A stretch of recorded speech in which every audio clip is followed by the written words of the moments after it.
सरिता और उसके पति आशीष का विवाह अभी हाल ही में संपन्न हुआ था। दोनों अपने इस नए जीवन के आगाज में अत्यंत प्रसन्न थे। आशीष की मां हालांकि इस खुशी में पूरी तरह शामिल नहीं थी, क्योंकि उनकी कल्पना की बहू उनसे भिन्न थी। आशीष और सरिता का विवाह प्रेम पर आधारित था, जबकि आशीष की मां अपने घर के अनुरूप अपनी पसंद की बहू लाना चाहती थी। परंतु सरिता एक बंगाली युवती थी, जिसकी उपस्थिति आशीष की मां को अंदरूनी रूप से असहज करती थी। इसके बावजूद उन्होंने अपने चेहरे पर यह असंतोष नहीं आने दिया, क्योंकि उन्हें ज्ञात था कि उनका पुत्र इस स्थिति को स्वीकार नहीं करेगा। वह जानती थी कि आशीष सरिता को दिल की गहराइयों से चाहता है और उसकी आलोचना सुनना उसे नापसंद है। विवाह को अधिक समय नहीं बीता था, परंतु यह परिस्थिति परिवार में अघोषित तनाव की आहट बन गई थी। बातों बातों में सरिता अक्सर आशीष से कहती थी कि उसे बंगाल से गहरा लगाव है, विशेषकर कोलकाता से। आशीष, जो असम में रहता था, अपनी पत्नी की हर अभिलाषा को सुनता और पूरी करने का प्रयास भी करता था। सरिता इस बात से अवगत थी कि आशीष उसकी इच्छाओं को सम्मान देता है और एक दिन उसकी कोलकाता जाने की आकांक्षा भी अवश्य पूरी करेगा। हालांकि वह जानती थी कि स्थायी रूप से वहां रहना संभवतः संभव नहीं होगा, क्योंकि उनका घर असम में था। परंतु उसके मन में बस एक इच्छा थी, कोलकाता को एक बार अपनी आंखों से देख पाने की। ये प्रेम क्यों था, इसका जवाब उसके पास नहीं था। एक दिन अचानक आशीष अत्यधिक उत्साह के साथ घर लौटा। आते ही उसने सरिता को अपनी बाहों में भर लिया। सरिता ने मुस्कुराते हुए उसे एक ओर खींचा और पूछा, आज इतने खुश क्यों लग रहे हो? कोई खास बात है क्या? आशीष हंसते हुए बोला, हाँ, आज एक खास वजह है। बताओ तो सही, क्या हो सकता है? सरिता ने अंदाजा लगाते हुए कहा, लगता है तुम्हारा प्रमोशन हो गया है। आशीष ने हंसते हुए जवाब दिया, वाह, मेरी प्यारी पत्नी तो मेरे मन की बात जान लेती है। हाँ, मेरा प्रमोशन हुआ है, लेकिन इससे भी खास बात है कि मुझे कोलकाता में नई पोस्टिंग मिली है। तुम्हारी मनपसंद जगह पर हमें अब रहना है। तो बताओ सरिता मैडम, कैसा महसूस हो रहा है?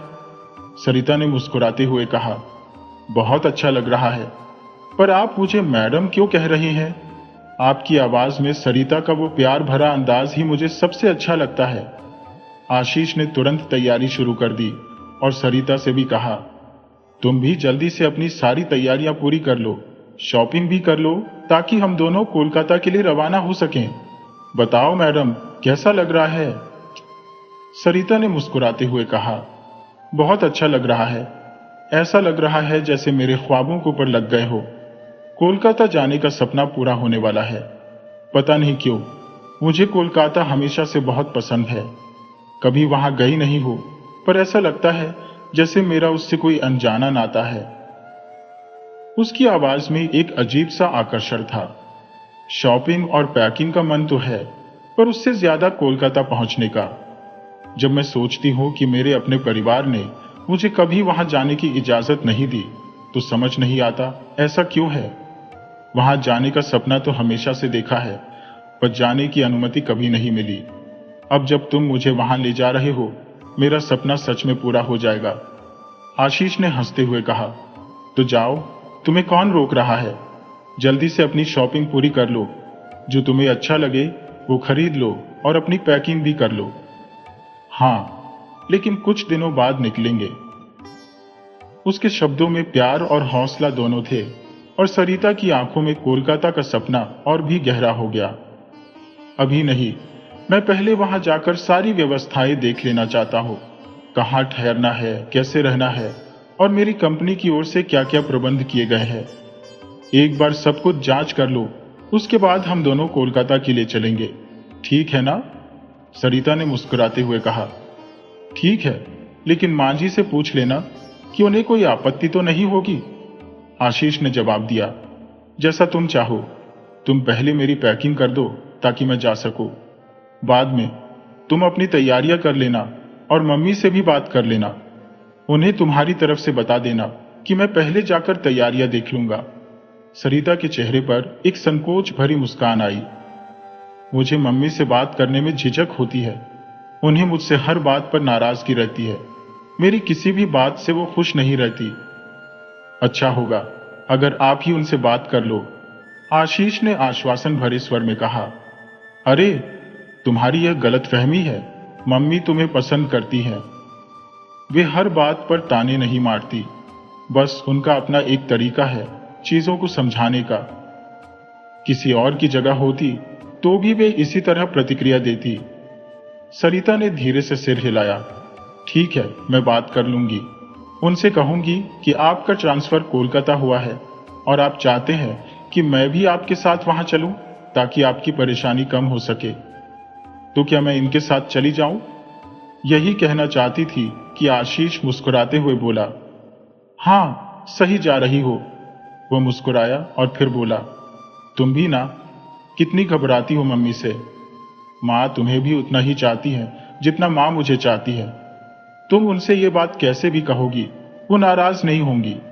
सॉरी बोलकर बार बार सोचने की कोई जरूरत नहीं है।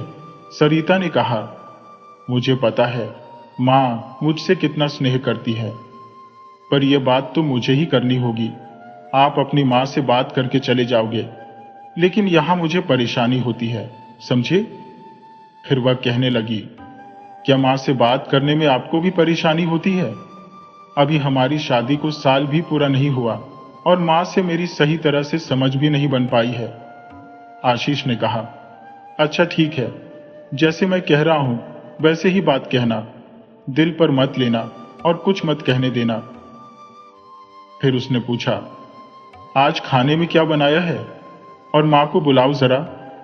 सरिता ने उत्तर दिया, राजमा चावल बनाए हैं। ठीक है, मैं माँ को बुलाकर लाती हूँ। आप हाथ मुंह धोकर टेबल पर आइए। वह सास को बुलाने चली गई और फिर खाने की व्यवस्था करने लगी। सभी लोग टेबल पर बैठे भोजन करने लगे और हल्के फुल्के ढंग से बातें करने लगे। सॉरी, काकी सास स्वभाव से कुछ कड़ी और गंभीर थी, फिर भी आशीष और सरिता आपस में बातें कर रहे थे। सास को सरिता बिल्कुल नहीं भाई, क्योंकि वह अपनी पसंद की बहू चाहती थी, लेकिन सरिता उनके बेटे की पसंद थी। दोनों ने प्रेम विवाह किया था और अब सास को इस विवाह को बेमन से स्वीकारना पड़ रहा था। अपने बेटे की खुशी के लिए वह इस रिश्ते को मानने पर मजबूर थी। हालांकि वह दिल से यही चाहती थी कि बेटा उनकी चुनी हुई लड़की से विवाह करे, जिससे उनके घर की बहू उन्हीं की पसंद की हो। सरिता का दिल जीतना मानो लोहे के चने चबाना था। विवाह के शुरुआती दिनों में उसने उन्हें प्रसन्न करने की भरसक कोशिश की।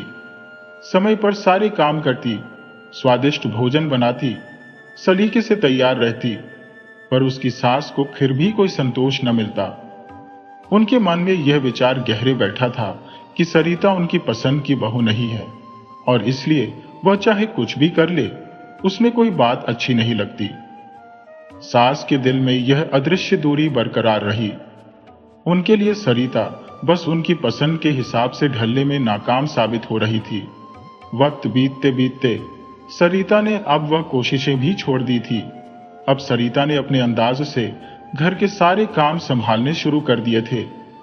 खाने की टेबल पर बातचीत के दौरान आशीष ने अपनी मां को बताया कि उसकी कंपनी ने उसे कोलकाता ट्रांसफर कर दिया है और उसे जल्द ही वहां जाना होगा। वह यह भी चाहता था कि सरिता उसके साथ जाए। ये सुनते ही आशीष की मां के चेहरे पर उदासी छा गई। उन्हें लगा कि अब वह यहां अकेली रह जाएंगी। उन्होंने कहा, ठीक है बेटा, तुम अपने रास्ते जाओ और सरिता को भी साथ ले जाओ। मैं यहां अकेली रह लूंगी। बस रोज फोन पर बात कर लेना ताकि मुझे तुम्हारी चिंता न सताए। तुम दोनों बहुत याद आओगे। आशीष ने बताया कि उसके पास अधिक समय नहीं है। अगले हफ्ते ही उसे कोलकाता में ज्वाइनिंग देनी है। उसने मां को कहा, मैं पहले जाकर वहां की सारी व्यवस्था देख लूंगा और फिर सरिता को ले जाऊंगा। सरिता आपके साथ कुछ दिन और रहेंगी, फिर मैं आकर उन्हें ले जाऊंगा। इस पर उसकी मां ने सहमति जताई और कहा, ठीक है बेटा, तुम पहले वहां जाकर सब देख लो, फिर सरिता को ले जाना। आशीष ने अपना सामान पैक किया और फ्लाइट पकड़कर कोलकाता के लिए रवाना हो गया, जबकि सरिता अपनी सास के साथ कुछ और दिन घर पर रही। कोलकाता पहुंचकर आशीष ने देखा कि वहां पहले से ही सारे इंतजाम हो चुके थे। उसने तुरंत सरिता को फोन कर कहा, तुम्हें 1 हफ्ते इंतजार करने की जरूरत नहीं, मैं 2 दिन बाद ही तुम्हें लेने आ जाऊंगा। ये बात मां को भी बता देना। सरिता ने सहमति दी और अपनी सास को जानकारी दे दी। 2 दिन बाद आशीष और सरिता कोलकाता के लिए रवाना हो गए और अंततः दोनों कोलकाता पहुंच गए। सरिता जब कोठी को देखती है तो उसकी खुशी का ठिकाना नहीं रहता। उसकी आंखों में चमक कौंध जाती है, जैसे किसी भूली बिसरी स्मृति ने उसे छू लिया हो। कोठी के अंदर कदम रखते ही ठंडी हवा का एक झोंका आता है, उसके बालों को छूता है और फिर अचानक शांत हो जाता है। उसकी आंखें विस्मय से फैल जाती है, जैसे वह इस कोठी की हर ईंट और हर कोने को जानती हो। उसे ऐसा प्रतीत होता है मानो वह यहां पहली बार नहीं आई हो, बल्कि इस जगह को वह बरसों से जानती हो। मिट्टी की भीनी महक उसे अपने अतीत से जोड़ देती है। आशीष सरिता को इस तरह देखता है तो वह उसकी खुशी में कहीं खो जाता है। उसे सरिता की इस जगह से अजीब तरह की आत्मीयता महसूस होती है। सरिता का यह अद्भुत आत्मविश्वास और इस कोठी के प्रति उसका गहरा लगाव आशीष के लिए कुछ अनजाना नहीं रह जाता। सरिता कोठी में नए अंदाज में कदम रखती है। अपने एक हाथ से दुपट्टे को यूं घुमाती है मानो उसने बंगाली साड़ी पहनी हो, जबकि उसने सिर्फ एक साधारण सूट पहना हुआ है। उसके कंधे पर दुपट्टा इस तरह रखा होता है जैसे बंगाली औरतें अपनी साड़ी का पल्लू संभालती है। वह सीढ़ियों की रेलिंग पर हाथ रखते हुए धीमे स्वर में एक पुराना बंगाली गाना गुनगुनाने लगती है, जैसे यहाँ की हवा में उसका गाना घुलने लगा हो। आशीष उसे मुस्कुराते हुए कहता है, अरे मैडम, आपका सामान भी यही रखा है। इस पर सरिता नजरों से इशारा करते हुए कहती है, तो ले आइए ना। और आशीष हल्की हंसी के साथ अपने माथे पर हाथ मार लेता है। ठीक है मैडम, आपका सामान भी अंदर ले चलता हो। इतने में गोपाल काका वहां आ जाते हैं और कहते हैं, साहब, आप अकेले कहां तक उठाएंगे? सारा सामान मैं ही ले आता हूं। और इसी बीच वह सारा सामान भीतर रखवा देते हैं। आशीष जब सीता को खोजते हुए बालकनी में पहुंचता है तो हंसी में छेड़ते हुए कहता है, अरे मैडम, आज सिर्फ घूमना फिरना है या फिर कुछ खाने का भी बंदोबस्त है, या मेरा उपवास कराना है? कुछ खाने को मिलेगा कि नहीं? इस पर सरिता मुस्कुराकर कहती है, हाँ बाबू, खाना भी मिलेगा। वह अपनी बंगाली लहजे में उसे पुकारती है, हाँ बाबू, जिससे आशीष के चेहरे पर हंसी खिल जाती है। वह कहता है, अरे वाह, ये क्या, तुम तो पूरी बंगाली बन रही हो। तुम्हारी मम्मी बंगाली नहीं है, फिर ये बंगाली भाषा कहाँ से आ गई? सरिता मस्ती में कहती है, ओ बाबू, हम तो कोलकाता आ गए हैं, यहाँ का रंग तो हम पर चढ़ेगा ही। आशीष उसकी ओर हंसते हुए देखता है। चलो अब सारी बंगाली छोड़ो और सोचो क्या खाना है। सरिता फिर मजाकिया अंदाज में कहती है, अब से तुम हमको पारो ही कहोगे, ठीक है? आशीष मुस्कुराते हुए कहता है, अरे वाह, मेरी पारो? अच्छा, आप बताओ कि खाना क्या है? सरिता कहती है, आप चिंता न करें, बस गोपाल काका से कहकर कुछ बढ़िया सा बनवा देते हैं। थोड़ी देर बाद जब डिनर तैयार हो जाता है, सरिता आशीष को खाने के लिए बुलाती है। आशीष खाने की खुशबू को महसूस कर कहता है, वाह, आज तो खुशबू कमाल की आ रही है। बताओ मैडम, आज क्या खास है? सरिता हंसते हुए कहती है, आप खुद ही छक्कर बताइए, हमने खास फिश करी बनाई है। आशीष थोड़ा हैरान होते हुए प्लेट में देखता है, क्योंकि वह जानता है कि सरिता आमतौर पर नॉनवेज नहीं खाती।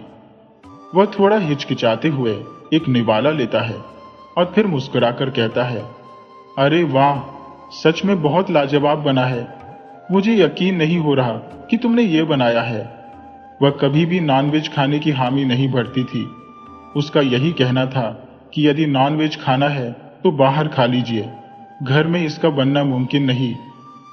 एक बार 100 की फीस लेकर आई थी, लेकिन आज वह नॉनवेज तैयार कर रही थी। और वह भी इतनी लजीज कि उसकी सुगंध मन मोह ले रही थी। मन में बस यही ख्याल आ रहा था कि काश एक प्लेट में आ जाए और सीधे पेट में समा जाए। मैं सोच में पड़ गया कि सरिता ने आखिर फिश करी बनानी कब और कैसे सीखी। हालांकि मैं खुद को झटका देते हुए सोचता हूं, शायद ज्यादा ही दिमाग चला रहा हो। आशीष मन ही मन अनुमान लगाने लगा कि यह सरिता नहीं बल्कि गोपाल काका का ही काम होगा। फिर भी उसने दिल में कहा कि यह सरिता की ही कोशिश है। खाना सर्व करते समय घर के मालिक अचानक वहां आ पहुंचे। सरिता को देखकर उनका चेहरा जैसे बदल सा गया था, मानो वह उसे पहले से जानते हो। उनके हाव भाव देखकर आशीष कुछ समझ नहीं पाया, मगर उसने उन्हें इंट्रोडक्शन देने का फैसला किया। अब तक आशीष सिर्फ उसका नाम ही जानता था, इसलिए उसने मालिक से परिचय कराया। यह मेरी पत्नी है और बताया कि वे दोनों यहां आउट हाउस में रहते हैं। मालिक को यह कहते हुए भी बताया कि वह हमेशा उनके साथ यहां जुड़कर रहना चाहते हैं। अगर खाने में किसी भी तरह की मदद चाहिए हो तो बताइए। मालिक भी बुजुर्ग है तो उनकी सहायता हमारे लिए लाभदायक होगी। इतना कहते ही सरिता के मुख से अनायास ही साथियों शब्द फिसल जाता है। उसके मुख से अपना नाम सुनते ही घर के मालिक स्तब्ध रह जाते हैं। ऐसा प्रतीत होता है मानो अतीत उनके सम्मुख आ खड़ा हो गया हो। उनके भीतर किसी अनहोनी का अंदेशा गहराने लगता है। एक लंबे समय से वह अपने गुनाहों की अदृश्य सजा तो भुगत ही रहे थे, परंतु अब लगता है कि उनके कर्मों का पर्दाफाश होने वाला है। शहर में रहकर उन्होंने अपनी इज्जत की एक सजीव छवि बनाई थी, मगर किसी को भी वास्तविकता का भान नहीं था। अब सच्चाई अनावृत होने का भय उन्हें बुरी तरह से जकड़ रहा था। साथ ही साथ यह डर कि संभवतः इस बार सजा और कठोर होगी। सरिता की नजरों में एक ठंडक थी, मानो उसके मन में एक अनजाना क्रोध ठहरा हो। मानो अगर अवसर मिले तो वह इस इंसान से अपना हिसाब यहीं चुकता कर ले। यह अजीब था, परंतु सन्नाटा छाया रहा। सबने भोजन किया और फिर विश्राम के लिए अपने अपने कमरों में चले गए।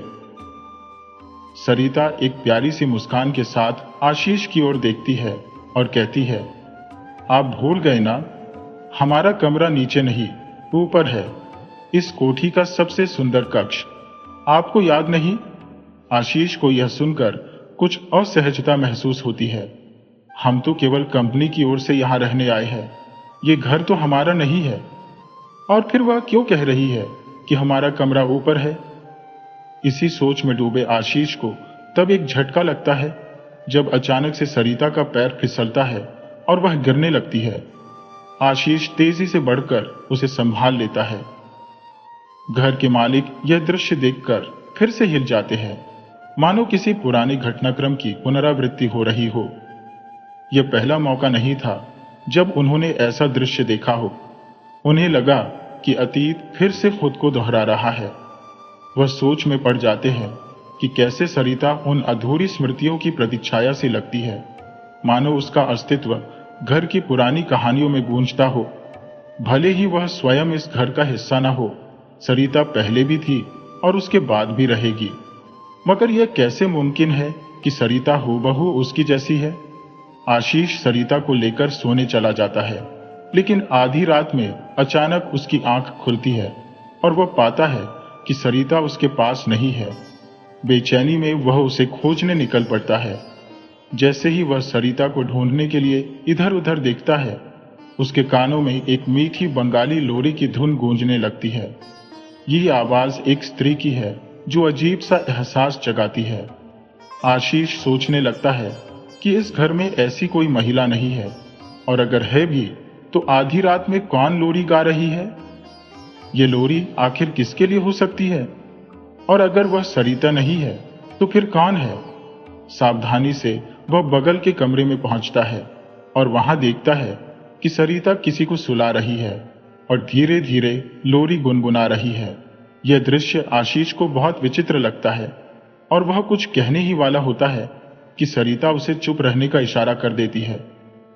थोड़ी देर बाद वह आशीष के पास लौटती है और कहती है, सो गई हमारी बेटी? आशीष चौंक जाता है। बेटी? उसके मन में सवाल उठता है, हमारी तो कोई संतान नहीं है, हमारी शादी को तो अभी 1 साल भी नहीं हुआ।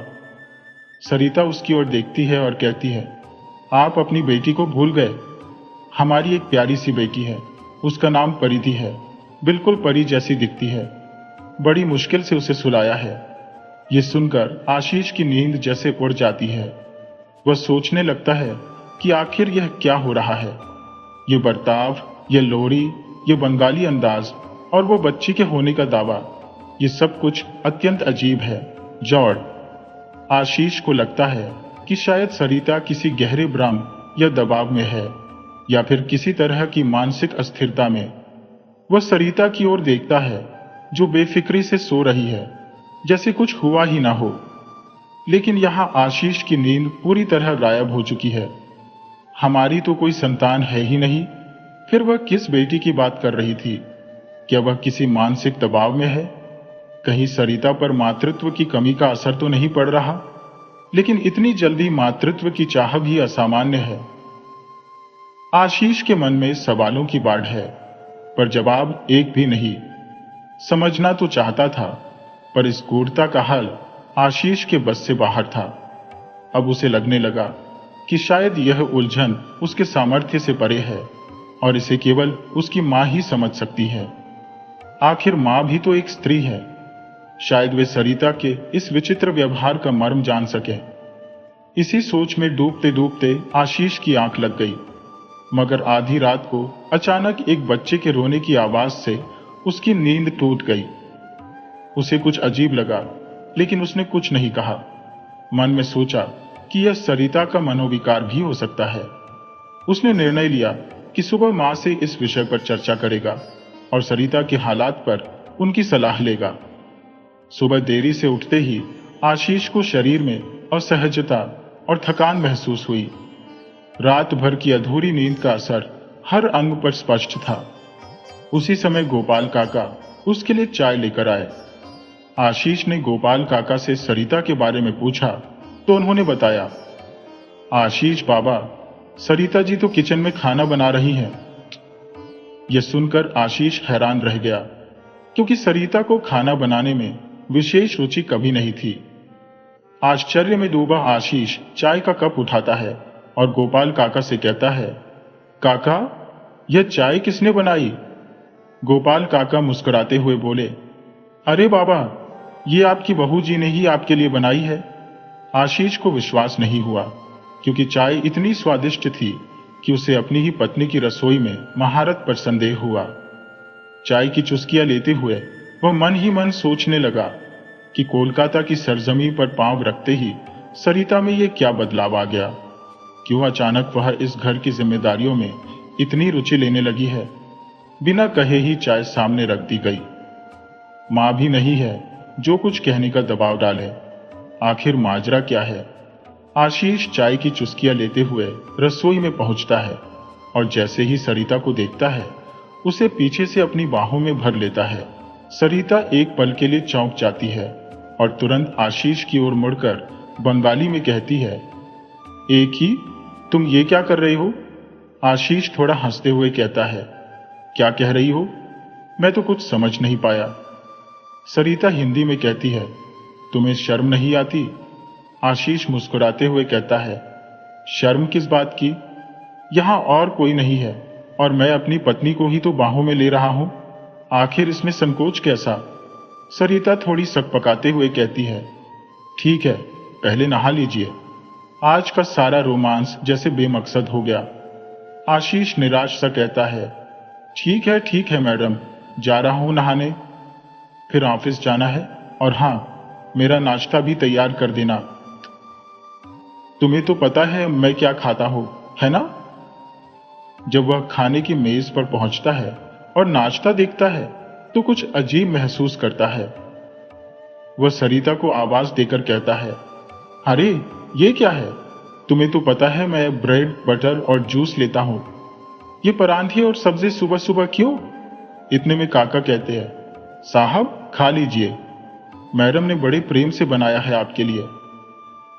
आशीष हंसते हुए कहता है, चलो आज खा लेता हूं, पर आगे से प्लीज मेरे लिए ब्रेड और जूस ही रखा करो। ये परांठा सब्जी मुझसे सुबह नहीं खाया जाता। ब्रेकफास्ट के बाद आशीष ऑफिस के लिए निकल जाता है, लेकिन दिन भर उसकी बेचैनी बढ़ती जाती है। आखिरकार वह अपनी माँ को फोन करता है। हेलो माँ, कैसी हो? और पापा कैसे हैं? माँ हंसते हुए जवाब देती है, हम दोनों ठीक हैं बेटा, तुम दोनों कैसे हो? हम भी ठीक है माँ, पर आपकी बहुत याद आ रही है, आशीष कहता है। माँ हैरान होकर पूछती है, अरे बेटा, अचानक ऐसा क्या हुआ जो मेरी इतनी याद आ रही है? आशीष थोड़ा हिचकिचाते हुए बताता है, माँ, वो सरिता कुछ अजीब सा व्यवहार कर रही है। यहां आने के बाद से वो अलग ही लगने लगी है। माँ चिंतित होकर कहती है, कैसा अजीब बेटा, सब ठीक तो है? आशीष गहरी सांस लेते हुए कहता है, हाँ माँ, सब ठीक है। बस वो कुछ दिन पहले मेरे लिए फिश करी बना लाई, जबकि वो तो शाकाहारी है। और फिर वो सुबह सुबह बिना कहे ही चाय भी लाकर देने लगी। ऐसा लगता है जैसे सरिता नहीं, कोई और मेरे साथ है। माँ एक पल के लिए खामोश रहती है और फिर हल्की हंसी के साथ कहती है, बेटा, प्यार का इजहार अपने आप बदलता है, और हो सकता है कि नए माहौल में सरिता ने तुम्हें और खुश करने का सोचा हो। आशीष कुछ सोचता है, जैसे माँ की बातों में कोई नया एहसास पा रहा हो। कल रात तो कुछ ज्यादा ही अजीब हुआ माँ, इसलिए सोचा कि आपसे बात करूं। रात के वक्त जब अचानक मेरी आंख खुली तो मैंने देखा कि सरिता बगल में नहीं थी। मैं उसे खोजने निकला ही था कि मुझे लोरी गाने की आवाज सुनाई दी। चौंक कर मैं उस आवाज के पीछे पीछे चल पड़ा, सोचते हुए कि इस घर में भला लोरी गाने वाला है ही कौन। यहां तो सिर्फ मैं हूं, मेरी पत्नी है और गोपाल काका। फिर इतनी रात को यह लोरी कौन गा रहा था? आवाज के स्रोत तक पहुंचने पर मैंने देखा कि सरिता किसी को सुलाने के अंदाज में लोरी गा रही थी। कुछ समय बाद वह मेरे कमरे में लौट आई और सहजता से कहने लगी, मैं अपनी बेटी को सुला रही थी। माँ, ये सुनकर मैं अवाक रह गया। हमारी शादी को तो अभी 1 साल भी नहीं हुआ है और सरिता बेटी की बात कर रही है। मुझे लग रहा है कि कुछ तो अजीब है, जैसे उसके मन में कोई अनजाना बोझ दबा हुआ है। क्या पता वह किसी मानसिक तनाव या अवसाद की स्थिति से गुजर रही हो। माँ यह सब सुनकर गहरी सोच में पड़ गई और फिर गंभीरता से बोली, आशीष, ये बहुत गंभीर बात है। तुम अब तक क्यों छुपा रहे थे? अच्छा बताओ, क्या उस घर में कोई पुरानी घटना वगैरह तो नहीं घटी है? मैंने जवाब दिया, नहीं माँ, ऐसा तो कुछ भी नहीं है। आप कहना क्या चाह रही है? माँ ने कहा, बेटा, मेरा मतलब है कि किसी हादसे या दुर्घटना की वजह से वहां कोई बुरी ऊर्जा तो नहीं है। डिप्रेशन के पीछे कोई ठोस वजह होती है, और तुम्हारी शादी को तो अभी केवल 1 ही साल हुआ है, वो भी प्रेम विवाह। अचानक से इस तरह से बदल जाना थोड़ा अजीब तो है। मैंने थोड़ा नाराज होकर कहा, माँ, क्या बेवजह आपको फोन किया मैंने? आप तो बस इन्हीं चीजों पर शक करने लगती हो। क्या आप ये मानती हैं कि उस घर में कुछ अलौकिक या भूत प्रेत जैसी चीज हो सकती है? मां ने शांत स्वर में कहा, अरे बेटा, गुस्सा क्यों होते हो? मैं तो वही कह रही थी जो मेरे मन में आया। खैर छोड़ो, अगर तुम्हें ये बातें बेवजह लगती हैं। मां के शब्दों में कुछ था जो मुझे बेचैन कर गया, पर मैंने इसे वहीं खत्म कर दिया। कोई बात नहीं, हो सकता है कि यह सब डिप्रेशन के कारण हो रहा हो। तुम उसे किसी अच्छे डॉक्टर को दिखा दो, आशीष ने मां से सहमति जताते हुए कहा। हाँ मां, शायद यही सही रहेगा। मुझे लगता है कि अब मुझे सच में सरिता को किसी डॉक्टर, खासकर साइकोलॉजिस्ट के पास ले जाना चाहिए। जितनी जल्दी हो सके उतना ही अच्छा है, क्योंकि सरिता में कुछ अजीबोगरीब बदलाव दिखने लगे हैं। आशीष ने उस दिन जैसे तैसे अपना काम निपटाया। ऑफिस में उसका ध्यान बार बार बढ़ रहा था, लेकिन किसी तरह काम खत्म करके वो घर पहुंचा। जैसे ही उसने घर के अंदर कदम रखा, उसकी आंखें एकदम फटी की फटी रह गईं। सामने खड़ी सरिता को देखकर वो अवाक रह गया। उसकी सरिता, जिसने कभी भी साड़ी पहनने में खास दिलचस्पी नहीं दिखाई थी, आज बंगाली साड़ी में सजी थी। सिर पर सिंदूर की बड़ी बिंदी, गहरी बड़ी आंखों पर गाढ़ा काजल, होठों पर लाल लिपस्टिक और हाथों में सफेद और लाल कंगन, उसके पैरों में भारी पायल और शरीर पर बंगाली आभूषण जैसे गले में हार, माथे पर मांग टीका, कानों में बड़े झुमके और कमर पर कमरबंद। यह देखकर आशीष को अपनी आंखों पर यकीन ही नहीं हो रहा था। ये वही सरिता है जिसे रोजमर्रा में साड़ी पहनने का बिल्कुल शौक नहीं था, जो हमेशा आरामदायक कपड़े पहनना पसंद करती थी। हाँ, कभी कभी खास मौकों पर साड़ी पहन लिया करती थी, परंतु रोजमर्रा के लिए वो हमेशा कुछ और ही पहनना पसंद करती थी। आज कोई खास दिन भी नहीं था, फिर भी सरिता ने बंगाली वेशभूषा अपना रखी थी। आशीष को ऐसा लगने लगा मानो सरिता के रूप में कोई और उसके सामने खड़ा हो। यह सब देखकर उसे लगा कि शायद सरिता ने कोलकाता में रहते हुए एक बार बंगाली साड़ी पहनने का शौक पूरा कर लिया होगा, मगर कुछ अजीब सा भी लग रहा था। डॉक्टर से मिलने की बात जो आशीष के दिमाग में चल रही थी, उसे वह कैसे सरिता से कहे, ये बात उसे परेशान कर रही थी। आशीष को ऐसा आभास हो रहा था कि अगर उसने सरिता से डॉक्टर के पास चलने को कहा तो वो अवश्य सवाल करेगी कि किस प्रकार के डॉक्टर के पास जाना है, और जब उसे पता चलेगा कि मनोचिकित्सक से मिलना है तो शायद वह पीछे हट जाए। उसकी प्रतिक्रिया कैसी होगी, ये सोचते हुए आशीष असमंजस में था। अपने मन में उथल पुथल को दबाते हुए वह अंदर गया। वहां काका गोपाल ने उसके लिए पानी और कुछ खाने का इंतजाम कर दिया था। आशीष ने पानी पीने के बाद सरिता को बैठने का इशारा किया। सरिता एक मुस्कान के साथ उसे निहारते हुए बोली, क्या हुआ जी, आज आप इतने संजीदा क्यों लग रहे हैं? क्या कोई खास बात है?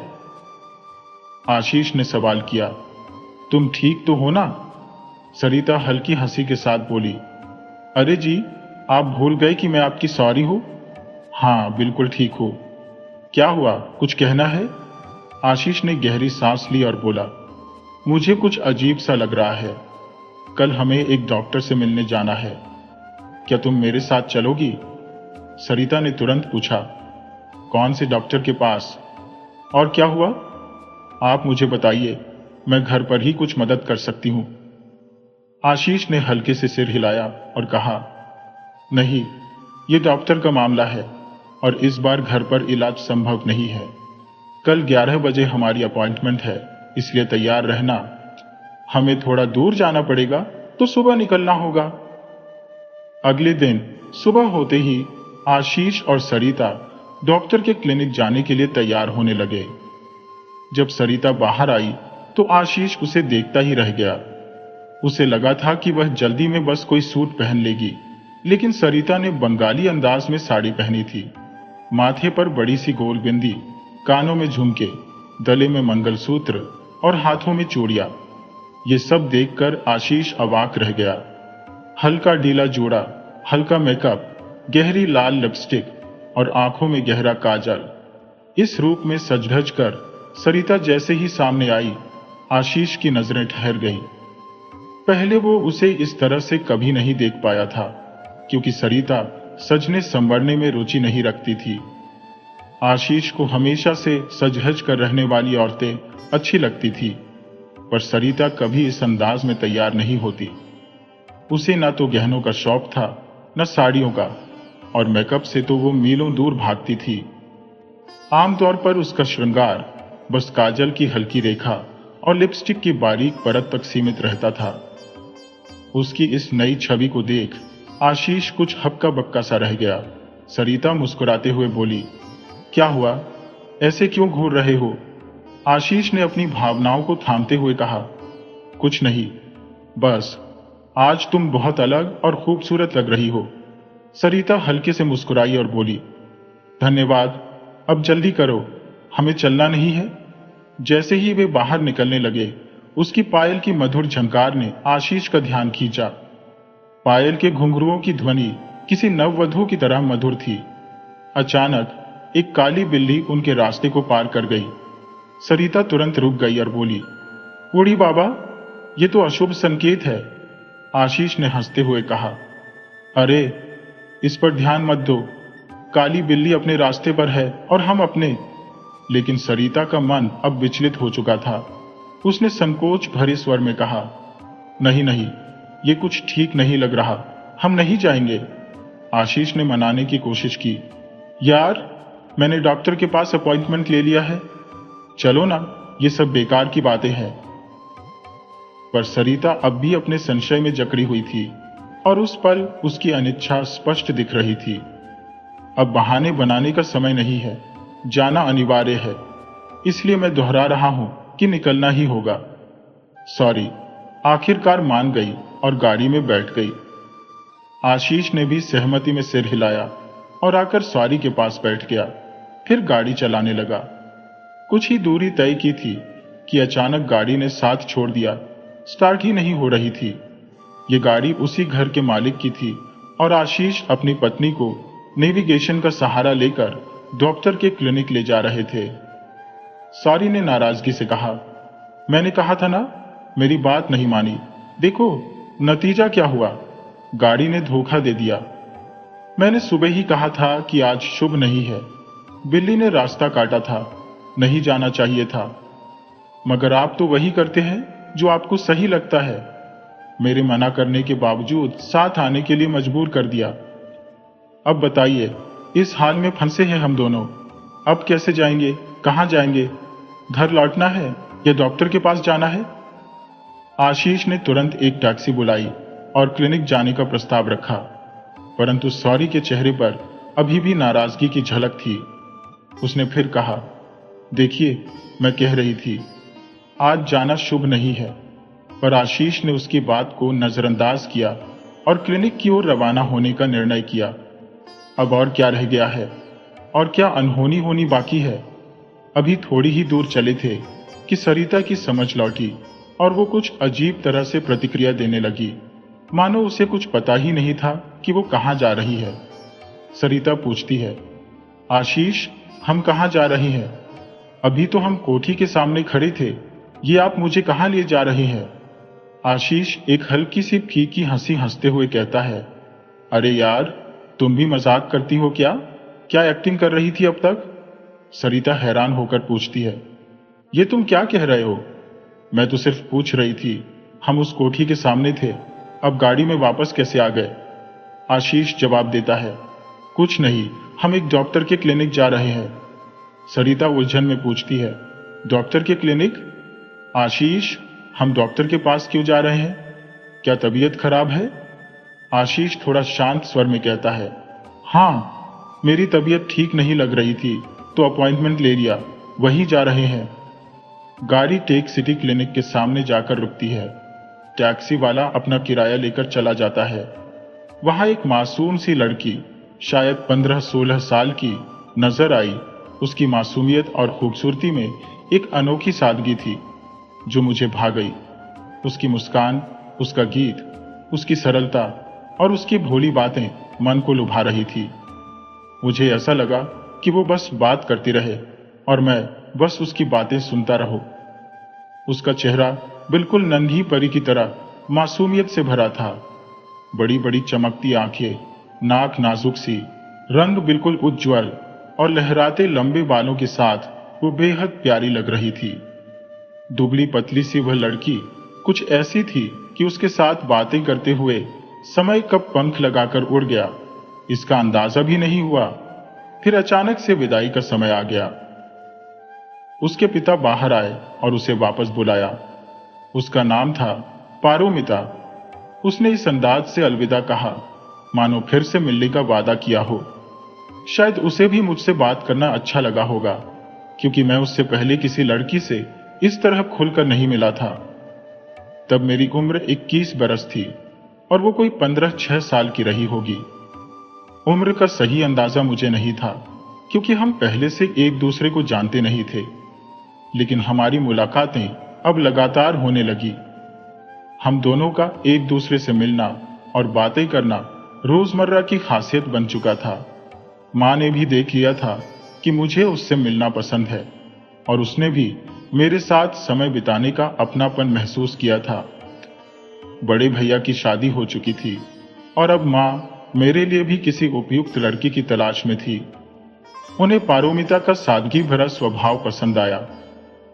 एक दिन मैंने देखा कि मेरा छोटा भाई सुभाष भी उसे बड़ी दिलचस्पी से देख रहा था। उसका देखने का ढंग मुझे कुछ अजीब और नागवार गुजरा। उसने जिस तरह की नजरों से पारोमिता को देखा, वह मेरे मन को कचोटने लगा। भले ही हमारे बीच कोई औपचारिक रिश्ता न था और सुभाष मेरा भाई ही था, पर फिर भी उसकी नजरें मुझे विचलित कर रही थी। अब हालात ये थे कि मैं और पारोमिता तो रोजाना मिलते और लंबी लंबी बातें करते, लेकिन सुभाष भी अब हर दिन उसे देखने के बहाने वहां आने लगा। एक दिन ऐसा हुआ कि जब पारोमिता नहीं आई तो मुझे कुछ अधूरा सा लगा और मेरी चिंता भी बढ़ गई। कुछ ही दिन बाद पारोमिता ने भी भांप लिया कि सुभाष उसे देखने की कोशिश करता है। पारोमिता को भी सुभाष की निगाहें खटकने लगी। उसकी देखे जाने का अंदाज उसे बिल्कुल रास नहीं आया। उसने मुझसे इस बात को खुलकर साझा किया क्योंकि वह मेरे भाई के असंवेदनशील व्यवहार से असहज महसूस कर रही थी। इस बीच पारोमिता के पिता भी उसके लिए योग्य जीवन साथी की तलाश में थे। जब मेरी मां ने उनसे हमारे रिश्ते की बात की तो वे बेहद खुश हुए और इस रिश्ते के लिए हामी भर दी। हम दोनों का रिश्ता तय हो गया और इसे औपचारिकता देने के लिए एक छोटा सा समारोह रखा गया। उस दिन घर के सभी करीबी लोग उपस्थित थे। कुछ बाहरी मेहमान भी शामिल थे। इस आयोजन में जब मैंने और पारोमिता ने एक दूसरे की ओर नजर डाली तो वह क्षण खास था। मगर इस खुशी में मैंने देखा कि सुभाष के चेहरे पर एक विचित्र उदासी थी, मानो उसे कुछ अपना खो दिया हो। हालांकि हमने उसकी इस भावनात्मक प्रतिक्रिया को अधिक तवज्जो नहीं दी, क्योंकि अब हमारे जीवन में नए रंग भरने वाले थे और हम अपनी खुशियों में किसी भी प्रकार की खलल नहीं चाहते थे। इसी दिन मैं पहली बार अपनी होने वाली नन्ही साली से भी मिला। वह करीब 5 साल की मासूम बच्ची थी और अपनी स्वर्गीय मां के प्रेम को पारोमिता में खोजती थी। वह पारोमिता को मां की तरह मानती और मां कहकर ही पुकारती थी। दोनों बहनों के बीच इस गहरे लगाव को देख मैंने समझ गया कि विवाह के बाद पारोमिता केवल अकेली नहीं आएगी, वह अपनी छोटी बहन को भी साथ लाएगी।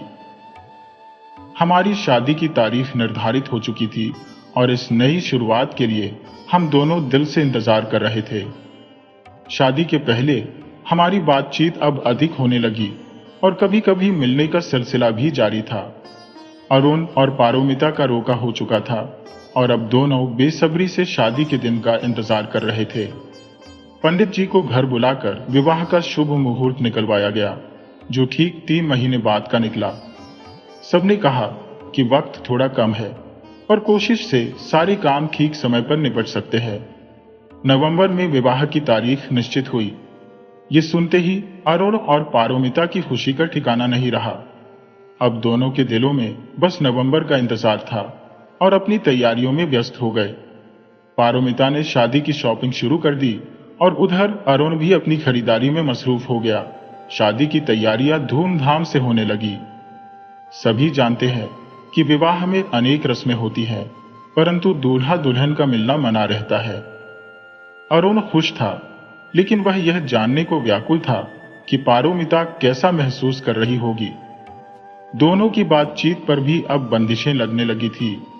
कभी कहा जाता कि इतना फोन मत करो, कभी कहा जाता कि अब तो शादी होने वाली है, मिलने की जल्दी क्या है।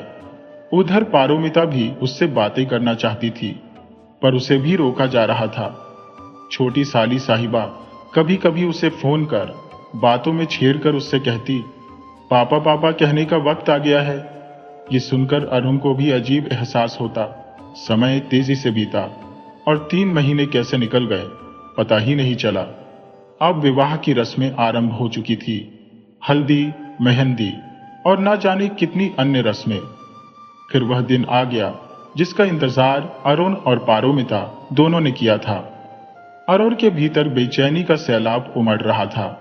आखिरकार 3 महीनों बाद उसे पारोमिता से मिलने का मौका मिल रहा था।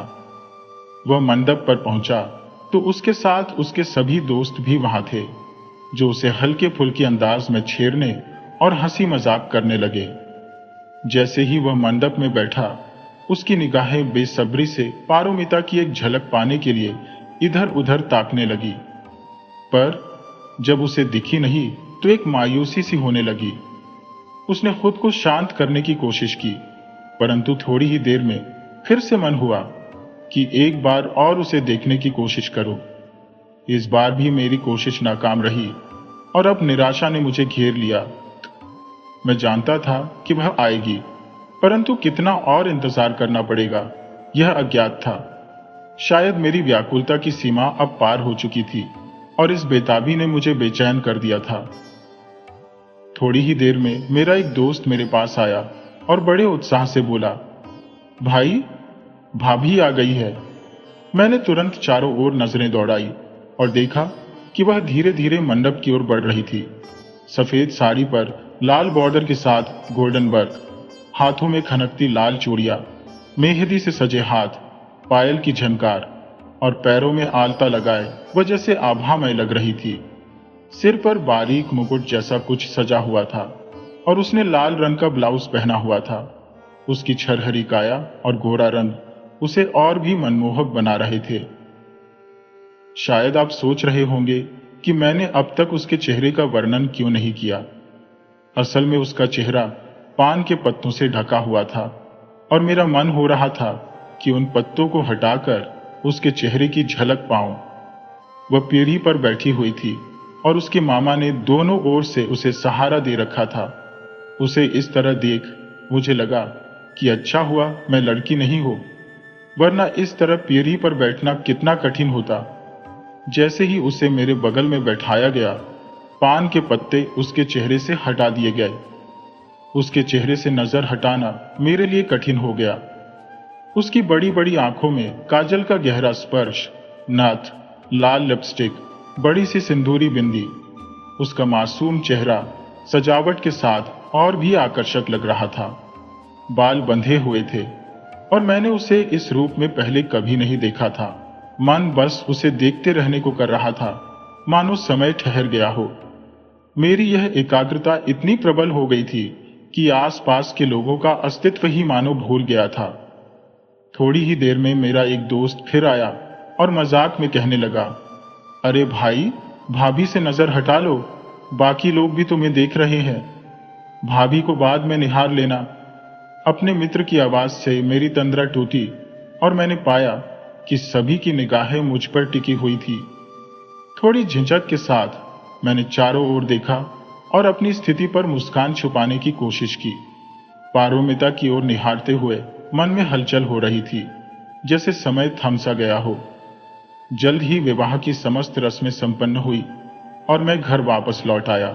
पारोमिता अभी मेरे साथ नहीं आई थी, जैसा कि नव विवाहितों के साथ प्रायः होता है।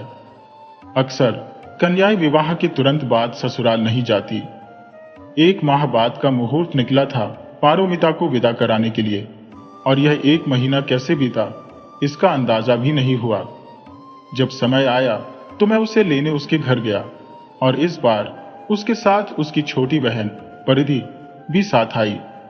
परिधि ने जल्दी ही घर में सभी के साथ अपनापन महसूस करना शुरू कर दिया।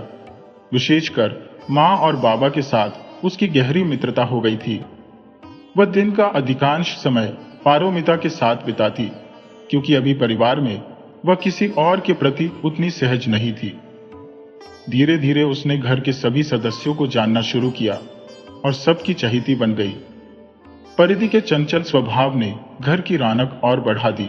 उसका चुलबुला व्यक्तित्व, सभी से हंसी ठिठोली और उसकी मासूम पर नटखट शरारतें मानो सभी को उसमें छोटी बेटी सा एहसास दिलाने लगी। मेरे बड़े भाई के बेटे अनूप के साथ भी उसकी गहरी दोस्ती हो गई थी और दोनों मिलकर घर में धमा चौकड़ी मचाते। उनकी शैतानियों का ऐसा आलम था कि पूरा घर जैसे उनकी मस्ती से सराबोर हो उठा। माँ और बाबा भी अब मानो अपने सपनों की बेटी को पाकर तृप्त हो गए थे। इधर पारोमिता और मेरी नवजीवन की शुरुआत धीरे धीरे हो रही थी। कुछ झिझक जरूर थी, लेकिन इस नए जीवन की मिठास में खो जाने की चाहत भी उतनी ही गहरी थी। परिधि दिन भर पूरे घर में चहकती रहती, परंतु रात को वह ऐसे आकर पारोमिता के पास सो जाती जैसे किसी छोटे बच्चे को अपनी मां के पास सुकून मिलता है। पारोमिता को सजना संवरना बेहद पसंद था और उसे यूं सजने संवरने में देखकर मुझे हर दिन एक नई अनुभूति होती थी। पारोमिता का अधिकांश समय साज संवार में ही बीतता था। सुबह सवेरे अपने लंबे घने बालों को बड़े इत्मीनान से कंघी करना, सलीके से संवारना, मांग में सिंदूर भरना, माथे पर बड़ी बिंदी सजाना, कानों में झुमके, गले में सीकर, हाथों में खनकती चूड़ियां और पैरों में पायल पहनना। जब वो ऐसे सजी धजी मेरे सामने आती तो मेरी खुशी का ठिकाना नहीं रहता। हमारे परिवार में इन सब बातों पर कोई विशेष ध्यान नहीं दिया जाता था, फिर भी पारोमिता का सिर ढकना, साड़ी को पल्लू से संभालना मुझे अलग ही भाता था।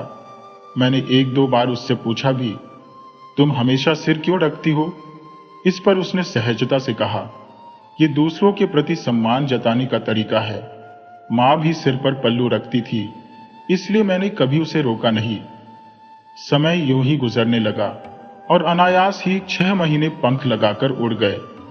एक दिन डाकिया आया और उसके साथ दिल्ली से एक पत्र आया।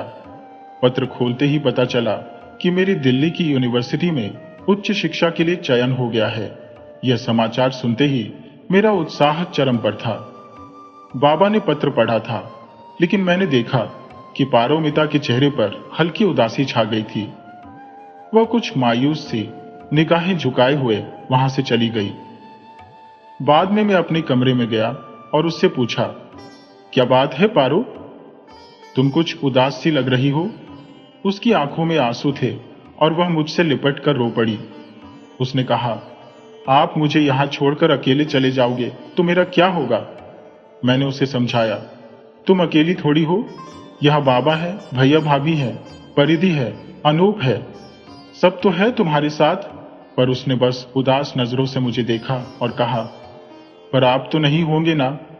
मैंने उसे दिलासा दिया, अरे मेरी पारो, मैं जल्द ही लौट आऊंगा, चिट्ठियां लिखूंगा, फोन भी करता रहूंगा, तुम फिक्र मत करो।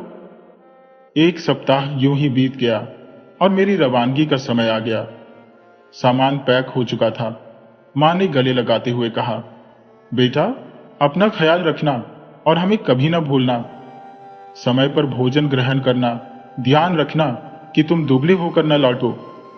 पारोमिता की चिंता का भार अपने कंधों पर मत लो, हम सब मिलकर उसकी देखभाल करेंगे। उसे याद करोगे तो जब चाहो फोन कर सकते हो। मां ने कहा, बेटा खत लिखते रहना, तुम्हारी बहुत याद आएगी। समझ नहीं आता कि ये 3 वर्ष कैसे कटेंगे।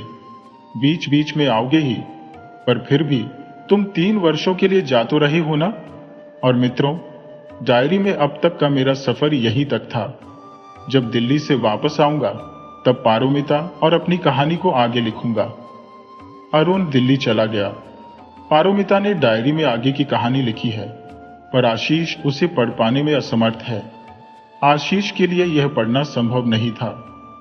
पारोमिता ने आगे की कहानी बंगाली में लिखी थी, क्योंकि अब जब वह उच्च शिक्षा के लिए दूर जा चुका था, तब तक आशीष ने अपनी कथा हिंदी में दर्ज की थी, ताकि आने वाली पीढ़ियां इसे सरलता से समझ सके।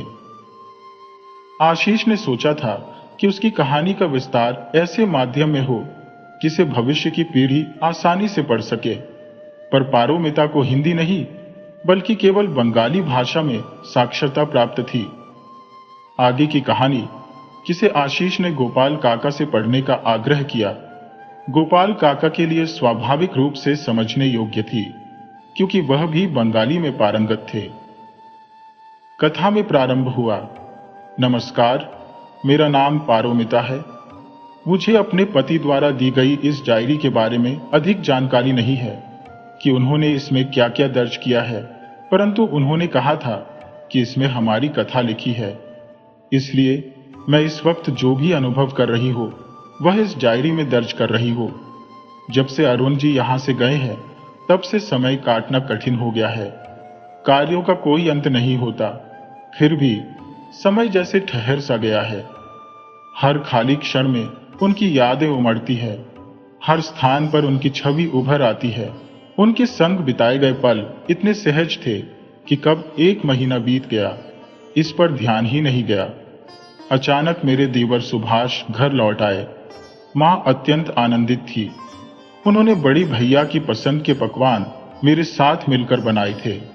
मां की प्रसन्नता देख मुझे भी अपार संतोष हुआ।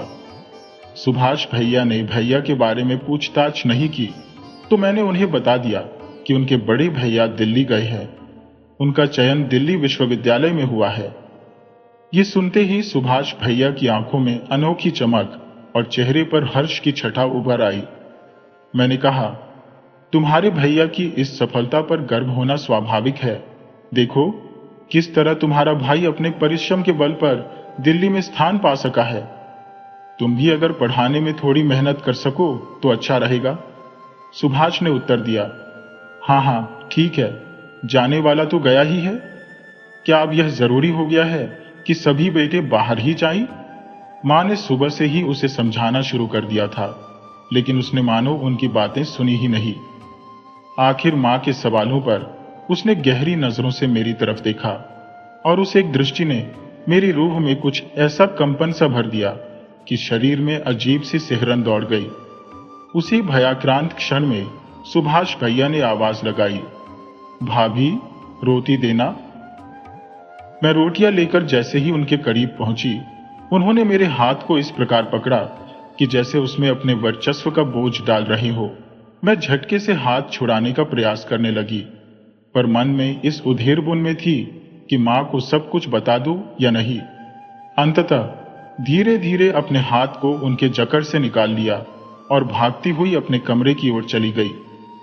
कमरे में पहुंचते ही मैं टूटकर रो पड़ी। मन में बस एक ख्याल आया, अगर अरुण यहां होते तो शायद सुभाष भैया ऐसी गुस्ताखी की हिम्मत ही न कर पाते। मां तो अपने रसोई के काम में मग्न थी। उन्हें तो इस बात का आभास भी नहीं हुआ कि सुबह सुबह सुभाष भैया ने मेरे साथ कैसा व्यवहार किया। अरुण कितना सफल है, कितनी मेहनत करता है, क्या वो पढ़ाई में दिलचस्पी रखता भी है या नहीं? सुभाष मां के सवालों का जवाब देते रहे, लेकिन उन्होंने मां को यह महसूस नहीं होने दिया कि उनके व्यवहार में किसी तरह की बनावट है। कुछ दिनों तक यही चलता रहा। फिर एक दिन सुभाष भैया ने पारोमिता के प्रति बेहुदा हरकत करने की हिम्मत जुटाई। एक दिन वे अचानक उसके कमरे में आ पहुंचे, मासूमियत का मुखौटा ओढ़े और नर्म लहजे में पूछने लगे, कैसी हो भाभी? जैसे ही पारोमिता जवाब देने की सोच रही थी, उन्होंने उसका हाथ थाम लिया, पर यह पकड़ किसी आदर का परिचायक नहीं, बल्कि एक अनजान भय से भर देने वाली थी। पारोमिता ने संयम से कहा, भैया मेरा हाथ छोड़िए, लेकिन उन्होंने उसकी बातों को अनसुना कर दिया और कसकर उसका हाथ थामे रखा। उसे बेहद असहज महसूस होने लगा। उसने अपना हाथ छुड़ाने का भरसक प्रयास किया, पर सुभाष भैया की पकड़ और मजबूत हो गई। तभी अचानक कमरे के बाहर किसी के आने की आहट हुई। शायद इस आहट को भांपकर सुभाष भैया ने अपने चेहरे पर लज्जा का रंग ओढ़ा और पलटकर कहने लगे, अरे भाभी मेरा हाथ छोड़िए, ये सब आपको शोभा नहीं देता। देवर के साथ ऐसा आचरण ठीक नहीं है। पारोमिता स्तब्ध थी। वह समझ नहीं पा रही थी कि इस बेबुनियाद आरोप का सामना कैसे करे। सुभाष ने उसके सम्मान को चुनौती दी, फिर बोले, अरे भाभी अरुण यहां नहीं है तो इसका मतलब यह थोड़े ही कि। उनके शब्दों ने पारोमिता को अंदर तक झकझोर कर रख दिया। सुभाष भैया के मुंह से अपने व्यवहार को लेकर लगाए गए आरोप सुनकर पारोमिता सन्न रह गई। उनके चेहरे पर बदलते हाव भाव देखकर वह भीतर से डर से भर उठी। उसे लगा, मां अगर यह सब देख लेंगी तो क्या सोचेंगी? उन्हें अपने बेटे की बात पर ही विश्वास होगा। बहू का पक्ष सुनने का विचार उनके मन में शायद आएगा ही नहीं। पारोमिता के मन में यह सब विचार उमड़ रहे थे कि अचानक मां सामने आ पहुंची। सुभाष भैया ने मौका पाकर पारोमिता को जोर से धक्का दिया और व्यंग्यात्मक स्वर में बोले, भाभी आप ये क्या कर रही हैं? ये सब तो शोभा नहीं देता। धक्के की तीव्रता से पारोमिता करीब 12 मीटर दूर जाकर जमीन पर गिर पड़ी। उसके शरीर में दर्द की लहर दौड़ गई और आंखों में आंसू भर आए। मां की निगाहें उसकी ओर टेढ़ी हो गई, मानो सुभाष के आरोपों को निर्विवाद सच मान लिया हो। मां ने तो जैसे यह मान ही लिया कि बहू अकेलेपन से त्रस्त होकर गलत रास्ते पर चल पड़ी है, अरुण की अनुपस्थिति में इस तरह का व्यवहार कर रही है। यह सोच मां के मन में जैसे घर कर गई। मां पारोमिता के पास आई और उसकी बाजू को मजबूती से पकड़ते हुए उसकी तरफ घूरने लगी, जैसे उसकी ओर से किसी स्पष्टीकरण की कोई उम्मीद ही नहीं रखती हो। और वह मेरी तरफ क्रोधित दृष्टि से देखते हुए कहने लगी, क्या तुम्हें मेरे बेटे का इंतजार नहीं हो रहा? एक बेटा यहां नहीं है तो क्या तुम दूसरे के साथ ऐसा व्यवहार करोगी? तुम्हें बिल्कुल शर्म नहीं आती? तो तुम ही हो उसकी भाभी। पारोमिता ने धीरे से कहा, मां, ऐसा कुछ नहीं है। लेकिन मां की आंखों में गुस्से की लपटें थी। उसने पारोमिता को तीखी निगाहों से घूरते हुए कहा, तुम तो चुप ही रहो, सब मैंने खुद देखा है। तुम मेरे बेटे का हाथ पकड़े खड़ी थी और बेचारा तुम्हें कह रहा था, भाभी यह सही नहीं है, छोड़ो इसे। तुम क्या कर रही हो? मां की यह बात सुनकर मैं भीतर ही भीतर स्तब्ध हो गई। मन में असंख्य विचार उमड़ने लगे। अरुण यहां नहीं है, बाबा भी नहीं है, और अब ये लोग मुझ पर कोई भी आरोप मढ़ने को तैयार है। सुभाष भैया तो हमेशा से मौके की ताक में थे। अब उन्हें मुझ पर आरोप लगाने का एक और अवसर मिल गया था। उस दिन के बाद फिर एक बार भैया ने अपनी वही हरकत दोहराई। उन्होंने मेरा हाथ जबरन पकड़ा और मुझे अपनी ओर खींचने लगे। लेकिन उस दिन मैंने ठान लिया था कि इस बार उन्हें हर हाल में रोकना है। अगर आज हार मान ली तो हमेशा के लिए हार मान जाऊंगी। मैंने खुद को संजीदगी से तैयार किया और भैया को जोर से धक्का दिया। उन्हें थोड़ा हैरानगी हुई कि मैं कैसे इतनी ताकत से उन्हें धक्का दे सकती हूँ, पर उनकी लालसा अब भी बुझी नहीं थी। उन्होंने फिर से मुझे पकड़ने की कोशिश की, लेकिन उन्हें दोबारा नाकामी हाथ लगी। अपनी हार से वे क्रोधित हो गए और अगले मौके पर वे पूरी तैयारी के साथ आए। इस बार उनकी मंशा स्पष्ट थी, जो चाहते हैं उसे हासिल किए बिना नहीं जाएंगे। कमरे में घुसते ही उन्होंने दरवाजा बंद कर लिया और सीधे मुझ पर टूट पड़े। मुझे धक्का देकर बिस्तर पर गिरा दिया और मेरे दोनों हाथों को कसकर पकड़ लिया। मगर मैंने भी कसम खा ली थी कि उनकी यह घिनौनी चाहत कभी पूरी नहीं होने दूंगी। मैंने अपने पैर से जोर का प्रहार किया, उन्हें धक्का दिया और किसी तरह खुद को बचाया। भैया अब और भड़क गए थे। वे तेजी से फिर मेरी ओर लपके, लेकिन मैंने अपनी पूरी ताकत से उन्हें थप्पड़ मारा। तभी दरवाजे पर मां की दस्तक सुनाई दी। सुभाष भैया घबराकर भागे और दरवाजा खोल दिया, लेकिन जाने से पहले उन्होंने अपने कपड़े अस्त व्यस्त कर लिए ताकि वे सारा इल्जाम मुझ पर मढ़ सके। दरवाजा खोलते ही मां को देखकर भैया ने तुरंत मुझे दोषी ठहरा दिया, आरोप लगाते हुए कहा कि मैं ही उनके साथ अनुचित व्यवहार कर रही थी। मां ने भैया की बात पर भरोसा कर लिया और मुझ पर शक की दृष्टि से देखने लगी। गुस्से से मां मेरे पास आई और सुभाष भैया को घूरते हुए एक जोरदार थप्पड़ रसीद कर दिया। सुभाष भैया आक्रोश से मां को देखने लगे और बोले, मुझे क्यों मार रही हो? बदसलूकी तो तुम्हारी बहू ने की है, उसका चाल चलन ही बिगड़ा हुआ है। मां ने उग्र होकर कहा, अगर उसका चाल चलन गलत है तो तुम उसके कमरे में क्या कर रहे थे? दरवाजा बंद था, फिर भी तुम अंदर घुस आए। आखिर भाभी के कमरे में तुम्हें करने क्या जाना था? मां के इस सवाल ने भैया को चुप कर दिया। भैया बोले, मैं तो बस हालचाल जानने गया था, देखना चाहता था कि वो कैसी है। मां ने उनकी बात काटते हुए कहा, पहले तो तुम कभी ऐसे नहीं गए उसके कमरे में, अब अचानक ये बदलाव क्यों? तुमने कभी उसकी परवाह नहीं की, कभी ये जानने की कोशिश नहीं की कि वो कैसी है, क्या चाहती है, और अब तुम बस उसके कमरे के चक्कर काटते रहते हो। मां का गुस्सा बढ़ता ही जा रहा था।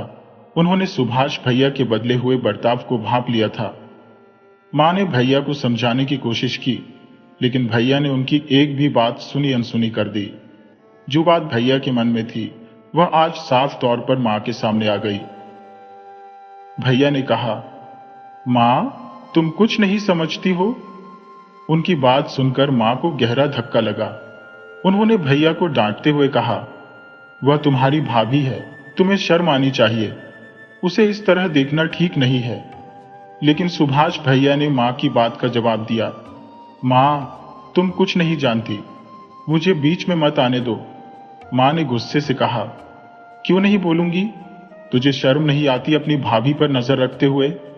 भैया चिढ़कर बोले, मां, अगर तुम बीच में आई तो मैं कुछ गलत कर बैठूंगा। मां अपने बेटे के इस नए रूप को देखकर स्तब्ध थी। उन्हें तब समझ में आया कि उनका बेटा कितना बदल चुका है, उसे कोई शर्म नहीं बची है। पारोमिता रो रही थी और मां उसे समझाने की कोशिश कर रही थी। कुछ दिन तक सुभाष भैया घर में नजर नहीं आए। मां ने पूजा के लिए जाने की तैयारी की और भैया को साथ चलने के लिए कहा, लेकिन भैया ने मना कर दिया। उसी दिन बाबा को भी व्यापार के सिलसिले में बाहर जाना पड़ा। उन्हें यह चिंता सता रही थी कि वह कैसे इसे बताएंगे और पूजा में शामिल होने से बचने का भी प्रयास कर रहे थे। ये सब आकर उन्होंने मुझे बताया। अब घर में सिर्फ मैं और परिधि रह गए थे। मैंने परिधि को खाना खिलाकर सुला दिया था और इस बात का ध्यान ही नहीं रहा कि भैया अभी भी घर पर है। अचानक ही घर लौट आई मां के जाने के बाद मुझे एक अजीब सा डर घेरने लगा। मन में बेचैनी बढ़ती गई। तमाम सवाल मेरे दिमाग में घूमने लगे। अब क्या होगा? मां यहां नहीं है, काश वह होती।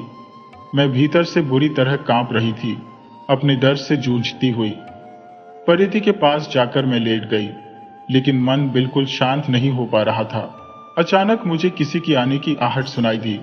मेरे दिल की धड़कनें बेतहाशा तेज हो गईं और डर के मारे मेरा पूरा शरीर थरथराने लगा। पसीने से लथपथ मैं समझ नहीं पा रही थी कि क्या करूं। मां भी अभी घर वापस नहीं आई थी और तभी सुभाष भैया अचानक मेरे सामने आ खड़े हुए। हंसते हुए बोले, आज तो घर पर कोई नहीं है, आज कैसे बचोगी तुम? और अगर आज बच भी गई तो भविष्य में तुम्हें मैं बचने नहीं दूंगा। भैया की यह बात सुनकर मेरा दिल दहल गया, लेकिन मैंने साहस जुटाकर उन्हें धक्का दिया। उसी समय परिधि जाग गई और भैया को देख वह बोली, अरे सुभाष भैया, भाभी कैसी हैं आप? भैया ने तुरंत अपने तेवर बदल लिए और मुस्कुराते हुए बोले, अच्छी हो ना भाभी, सब ठीक है ना? मैं चलता हूं। और वह तुरंत कमरे से चले गए। उस दिन परिधि ने मुझे बचा लिया, पर इस घटना ने सुभाष भैया के गुस्से को और भड़काया। कुछ दिनों बाद जब घर में सभी लोग मौजूद थे, मां, मैं, परिधि, बाबा और बड़े भैया, तभी सुभाष भैया अचानक दमदमाते हुए मेरे कमरे में घुस आए। मेरा दिल फिर से तेज धड़कने लगा। मां भी दौड़ती हुई आई और उनके चेहरे पर भी घबराहट साफ दिख रही थी। लेकिन इस बार भैया अकेले नहीं थे, उनके साथ बहुत से लोग भी थे। वे सभी को देखकर स्तब्ध रह गए। मुझे यह सोचकर बेहद अजीब लगा कि सुभाष भैया इतने सारे लोगों को क्यों लेकर आए हैं। तभी उस भीड़ में से एक आदमी सामने आकर बोला, ये कह रही है कि तुम डायन हो। इस बात ने जैसे मेरे चेहरे से सारी रौनक छीन ली। मैं पूरी तरह से अवाक रह गई। ये कैसी बातें कर रही है? मैंने घबराकर कहा, आप एक लड़की को डायन कह रही हैं? आपको तनिक भी शर्म नहीं आ रही? मैं डायन नहीं हूं, आप मुझ पर झूठे इल्जाम क्यों लगा रही हैं? सुभाष भैया ने ठंडे स्वर में कहा, इसके कमरे की तलाशी लो, तब सब सच सामने आ जाएगा कि यह डायन है या नहीं। उन्होंने पूरे विश्वास से कहा, मैं सही कह रहा हूं, यह सचमुच डायन है। यह हम सभी पर अपने तंत्र मंत्र से जादू कर रही है। उनकी बात सुनकर मेरा चेहरा भय से सफेद हो गया। पूरी भीड़ मेरे कमरे में घुस पड़ी और सुभाष भैया ने जादू टोने की चीजें, जिन्हें उन्होंने पहले से छिपा रखा था, खुद ही ढूंढ कर निकाल दी। बिस्तर के नीचे से काले जादू की गुड़िया, नींबू और सिंदूर जैसी वस्तुएं निकालकर उन्होंने मुझे डायन साबित कर दिया। अब भीड़ के हर सदस्य ने मुझे डायन कहकर पुकारना शुरू कर दिया। यह सब मेरी आंखों के सामने हो रहा था और मेरा दिमाग बिल्कुल सुन्न हो गया। मैं समझ नहीं पा रही थी कि क्या कहूं, कैसे साबित करूं कि ये सारे आरोप झूठे हैं, मैं डायन नहीं हूं। जैसे ही मैं कुछ सोचने की कोशिश कर रही थी, तभी दो लोग आगे बढ़े और उन्होंने मुझे पकड़कर खींच लिया। उनमें से एक ने मेरे बालों को जकड़ लिया और मुझे जमीन पर घसीटने लगे। कुछ ही देर में परिधि भागते हुए मेरे पास आई, आंसुओं में डूबी। वह चिल्ला रही थी, मेरी मां को छोड़ दो, मेरी मां को चोट मत पहुंचाओ। लेकिन वहां खड़े लोगों के दिलों में जरा भी दया नहीं थी। उन्होंने मेरे ऊपर पत्थरों की बौछार कर दी और तब तक मारते रहे जब तक वे थक नहीं गए।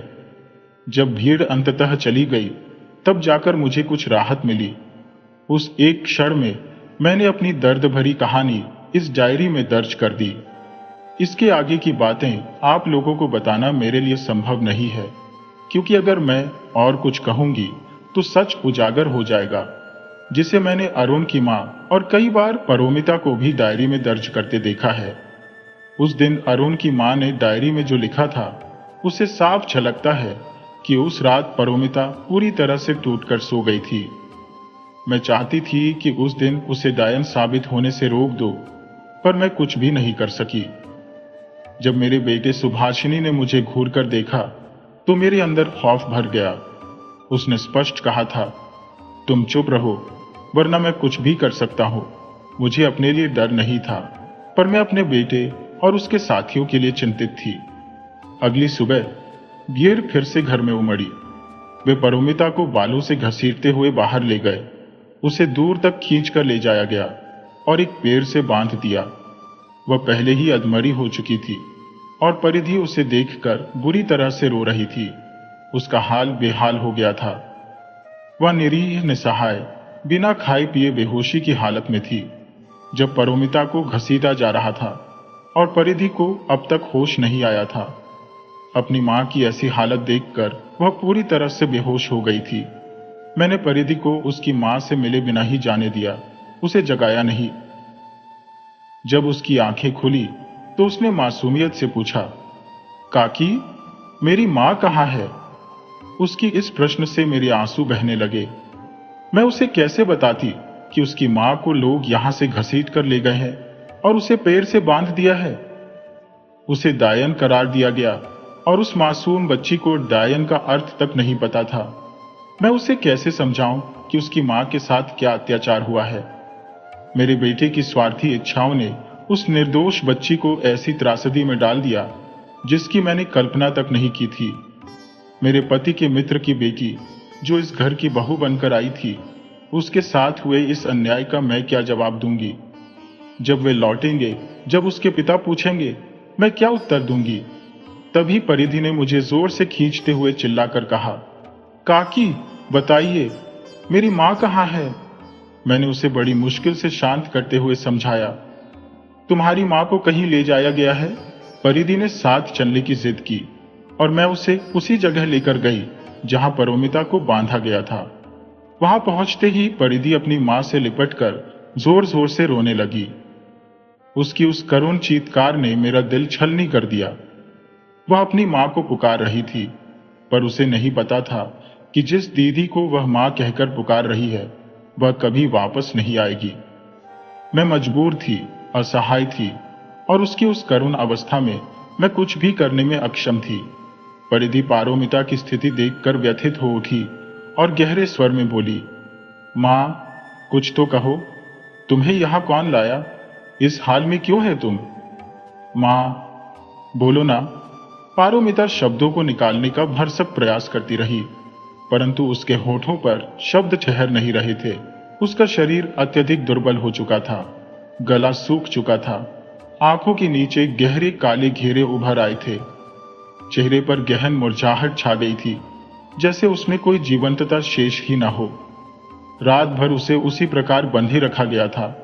उसे भोजन का एक कण तक नसीब नहीं हुआ था। उसके शरीर पर पत्थरों की चोटें थी और उसे खींचकर यहां लाया गया था। उस पर 10 लाख की जो लागत आई थी, वह उसके जीवन की हर क्षण की वेदना को दर्शाती थी। मेरा मन अंदर ही अंदर टूट रहा था। उसकी सहायता करने की चाह मुझ में हिलोरे ले रही थी, परंतु मैं असहाय थी। मुझे खुद के खाने पीने का भी मन नहीं हो रहा था, न ही मेरी आंखों में नींद का नामो निशान था। मेरा मन बेचैनी के असीम सागर में डूबा हुआ था पारोमिता की बहू को इस अवस्था में देखकर, जिस पर उसका कोई अपराध न था, मैं स्तब्ध रह गई। निर्दोष होकर भी वह इतनी पीड़ा झेल रही थी। फिर भी मैं चाहकर भी अपने ही बेटे के विरुद्ध खड़ी नहीं हो पा रही थी। मैं उस मासूम लड़की को उसकी गलती की सजा देने की स्थिति में नहीं थी। पारोमिता की इस त्रुटि की सजा भुगत रहा था, कोई निर्दोष, कोई मासूम। परिधि बार बार मेरे पास आती, मुझसे गुहार लगाती कि चलो पारोमिता से मिल आते हैं। पर स्वयं परिधि भी अब ना खा रही थी, न चैन से सो रही थी। उसकी हालत भी धीरे धीरे क्षीण होने लगी थी। एक छोटा बच्चा भला कितनी देर तक भूख सह सकता है? उसके लिए यह बेहद मुश्किल था। उसे न तो वह बहन का साथ मिल रहा था जिसे वह मां मानती थी, और न ही उसका वह स्नेह जो उसे सहारा देता था। परिधि तो पारोमिता के हाथों से ही भोजन ग्रहण करती थी, हंसी ठिठोली करती थी। पर आज उसी परिधि के लिए यह दूरी असहनीय हो गई थी। पारोमिता की अनुपस्थिति में परिधि और मैं दोनों ही बिखरते जा रहे थे। मेरा मन असमंजस में था कि मैं क्या करूं, कैसे करूं, कैसे परिधि को भोजन के लिए मनाऊं। हम सुभाष की नजरों से छिपकर ही पारोमिता से मिलने की कोशिश करते। दिन में जाना तो संभव नहीं था, इसलिए रात के अंधेरे में मैं परिधि को साथ लेकर चुपचाप पारोमिता से मिलने निकलती। लेकिन आज पारोमिता की हालत और भी खराब हो गई थी। उसकी यह स्थिति देखकर मेरा कलेजा कांप गया, आंखें आंसुओं से भीग गईं। जब परिधि पारोमिता से मिली तो वह जोर जोर से रोने लगी, पारोमिता से लिपट गई। उस मासूम को बुखार भी था। मैंने उसे जैसे तैसे संभाला। पूरी रात मैंने जागते हुए उसकी देखभाल की। उसकी आंखों में नींद का कोई नामो निशान न था। वह छत को टकटकी लगाई देखती रही।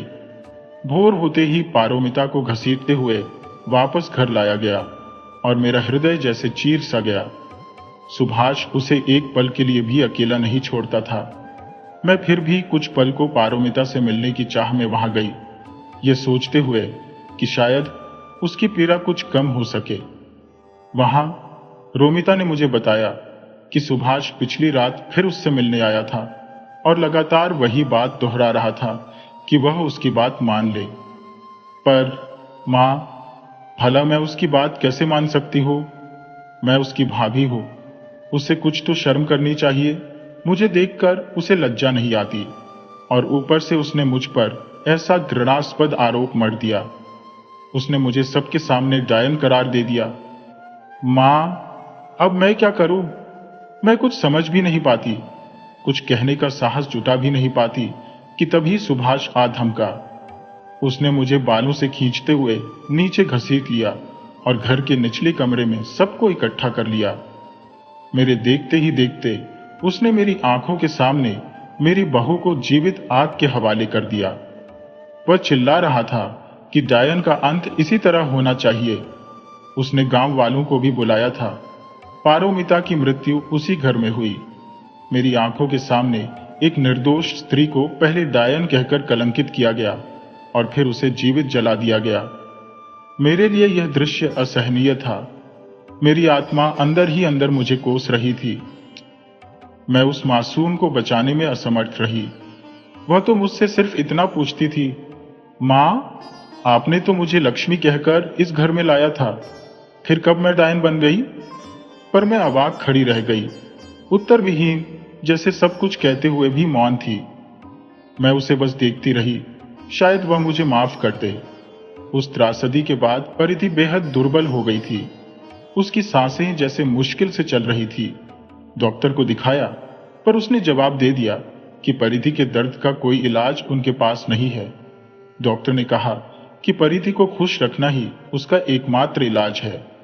लेकिन परिधि की खुशी सिर्फ पारोमिता के साथ जुड़ी थी और उसके बिना परिधि को संभालना कठिन होता जा रहा था। सुबह की पहली किरण के साथ जब मैंने परिधि को देखने की कोशिश की तो लगा मानो वह भी इस दुनिया में नहीं रही। मेरे लिए स्वयं को संभालना असंभव हो गया था। इतने कम समय में घर में दो मौतें। तभी पार्थ के बाबा का फोन आया। उन्होंने बताया कि व्यापारिक यात्रा के दौरान जो काम वो करने गए थे वह सफल हो गया है और अब वह घर लौट रहे हैं। मुझे अंदर से एक अनजाना भय सताने लगा। मन में सवाल उमड़ने लगे। जब वह लौट कर आएंगे और परोमिता और परिधि के बारे में पूछेंगे तो मैं उन्हें क्या जवाब दूंगी, उन्हें क्या बताऊंगी? मेरे मन में इन सवालों के जवाब तलाशने की बेचैनी बढ़ गई थी। मैंने सोचा शायद उन्हें बता दूं कि परिधि का एक दुर्घटना में निधन हो गया है, पर यह सच को छिपाना मुश्किल हो रहा था।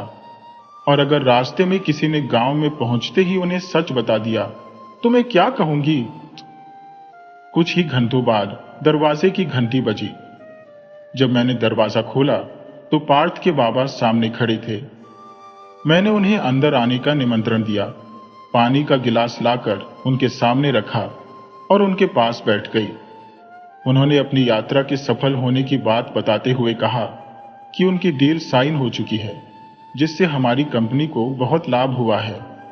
एक तरफ मैं इस खबर से प्रसन्न थी, वहीं दूसरी ओर भीतर का शोक मुझे अंदर ही अंदर खाए जा रहा था।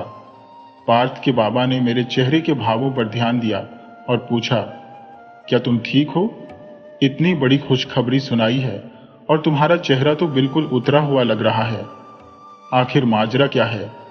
मैंने धीरे से कहा। आप यह सब छोड़िए, पहले यह बताइए कि जो खुशी आप महसूस कर रहे हैं वो कितनी गहरी है। लेकिन मैंने गहरी सांस लेते हुए कहा, मुझे आपसे एक बात कहनी है। पार्थ के बाबा ने मेरी ओर गंभीरता से देखा और बोले, हाँ कहो, तुम्हारी बात सुनकर लगता है कुछ गहरी बात है। मैंने उनके सामने सच उजागर किया। परिधि और पारोमिता का एक दुर्घटना में निधन हो गया है। मैं आपको यह बताने की हिम्मत जुटा रही थी, लेकिन आपसे यह कहने में स्वयं को असमर्थ पा रही थी। कृपया मुझे क्षमा करें। सुनते ही वह अचानक उठ खड़े हुए। उनका चेहरा क्रोध से लाल हो गया और उन्होंने कहा, इतनी बड़ी बात हो गई और तुमने अब तक मुझसे कुछ नहीं कहा? जब मैं पूछ रहा था कि मेरी बहू और उसकी बहन कहाँ है, तब तुमने मुझे कुछ नहीं बताया? मेरी आंखें भर आई। मैंने सिर झुकाकर कहा, मुझे क्षमा कर दीजिए। वे कुछ नहीं बोले, ना ही भोजन को हाथ लगाया और मुझसे बात भी नहीं की। अचानक मैंने देखा कि पारोमिता मेरे सामने खड़ी है। मैं फूट फूट कर रोने लगी और उसे पुकारते हुए कहा, मुझे माफ कर दे बेटा, मुझसे भारी चूक हो गई। मुझे तुझे बचाना चाहिए था, पर मैं असमर्थ रही। बेटे, और फिर मैंने यहां तक कि सबको झूठ बोलकर बहलाया। मुझे उन्हें सच बताना चाहिए था। अगली सुबह जब मैं अपने बाल संवार रही थी तो शीशे में उसकी छवि दिखाई दी। जैसे ही पीछे मुड़ी, वहां कोई नहीं था। मन में भय समा गया, जैसे उसका शरीर भले चला गया हो, लेकिन उसकी आत्मा अभी भी हमारे साथ है। जब रसोई में भोजन पका रही थी तो उसकी उपस्थिति का आभास हो रहा था। मुझे उसकी मौजूदगी हर पल महसूस हो रही थी। सुभाष को लगने लगा कि भीतर ही भीतर मुझे कोई गहरा ग्लानि खाई जा रही है। मेरे अंदर पारोमिता के साथ हुई उस भयंकर नाइंसाफी की टीस उठती रहती थी। कई बार उसने मुझे अकेले में बुदबुदाते हुए सुना और सोचने लगा कि मैं पगला गई हूं।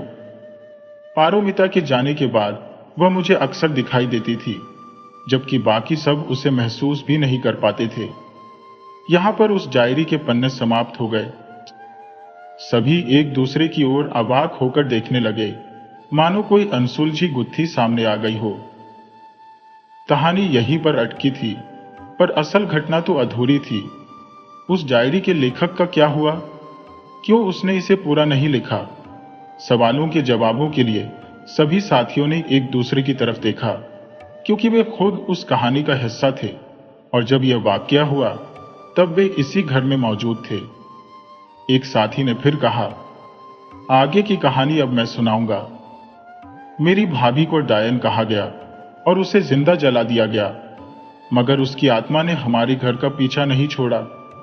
मां को वो हर जगह दिखाई देती थी और उसकी इस अनदेखी उपस्थिति के कारण मां दिन रात भय के साए में रहने लगी। एक दिन मां को सीढ़ियों पर कुछ दिखा और उनका संतुलन बिगड़ गया। वह सीढ़ियों से फिसलकर नीचे गिरी और इसी हादसे में उनकी मृत्यु हो गई। इतने में एक सवारी वहां पहुंची और कहने लगी कि जो बात सबको बताई जा रही है वह असत्य है। उसने कहा, मैं सच्चाई जानती हूँ। मुझे ज्ञात है कि मेरे साथ और माँ के साथ वास्तव में क्या हुआ था। मैं इस कहानी के उन पहलुओं को उजागर करूंगी जिन्हें इस डायरी में नहीं लिखा गया, क्योंकि माँ की मृत्यु के बाद वह कुछ भी नहीं लिख सकी। पारोमिता की मृत्यु के बाद से ही इस घर पर मानो एक गहरी उदासी का साया मंडरा गया था। उसकी असमय मौत ने सभी को भीतर से झकझोर कर रख दिया। परिधि की मौत के बाद माइंस आत्मग्लानि में डूबी रही कि वह पारोमिता की रक्षा नहीं कर सकी। पारोमिता अब इस दुनिया में नहीं थी, पर उसकी उपस्थिति को मानो हर ओर महसूस किया जा सकता था। माइंस चाहती थी कि पारोमिता हर जगह दिखाई दे, ताकि वह अपनी आत्मग्लानि को स्वीकार कर सके और अपने कृत्यों का पश्चाताप कर सके। इस घटनाक्रम के बाद भय के कारण सुभाष उस स्थान को छोड़कर भाग गए। उन्हें यह भय सताने लगा कि कहीं उनके कृत्य की सजा उन्हें भी न भुगतनी पड़े। इसीलिए उन्होंने वहां से दूर जाकर अपनी जान की हिफाजत करने का सोचा। पारोमिता की याद में अरुण बहुत दुखी रहने लगे। उनकी यह पीड़ा इतनी बढ़ गई कि उन्होंने आत्महत्या कर ली। बाबा भी यह जगह छोड़कर